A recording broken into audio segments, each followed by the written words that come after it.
Good morning. The MPs are back in town and they're ready to get legislating. Today begins a stretch of sitting days in Parliament that will stretch through June, assuming they don't decide to leave early. The Liberal government has a lot to get through before the summer break. Its major priority will be getting through the bill to legalize marijuana, but other legislation has also started to pile up. For instance, the government will likely move, as early as today, to limit debate on its new voting bill, so that Elections Canada has more time to implement it. Critics point out that the government probably should have started debate on the bill sooner if time was of the essence. Story continues below advertisement. This is the Daily Politics Briefing newsletter, written by Chris Hanna in Ottawa, Maya Zalam in Toronto and James Keller in Vancouver. If you're reading this on the web or someone forwarded this email newsletter to you, you can sign up for Politics Briefing and all Globe newsletters here. Have any feedback? Let us know what you think. Canadian headlines. Finance Minister Bill Morneau will be up late tonight. The opposition has chosen him for a 4-hour evening grilling in the House of Commons. Immigration Minister Ahmed Hussein gets to join the fun on Thursday night. Conservatives say Stephen Harper will probably step out of the limelight again if he proves to be too much of a distraction.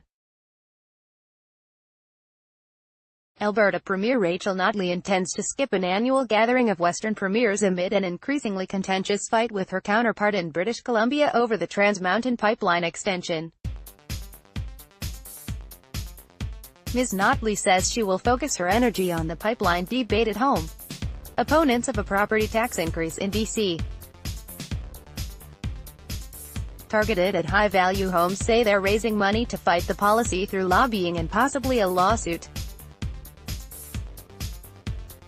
The NDP government's latest budget imposed an increased school tax on homes valued at more than $3 million as part of a suite of policies aimed at the housing market. And as legislation to legalize recreational marijuana plods along in the Senate, there are two claims that are repeatedly cited by skeptics in the Red Chamber: that ending prohibition will lead to a spike in teen use, and that cannabis is a so-called gateway drug. The Globe fact-checked those claims, finding that existing research doesn't support them. However, with the issue of teen use, most of the research is related to American states that only recently legalized the drug, and experts say more data is needed. Story continues below advertisement. Campbell Clark, The Globe and Mail, on the federal NDP pipeline position. Traditionally, the NDP has been pretty unified in purpose.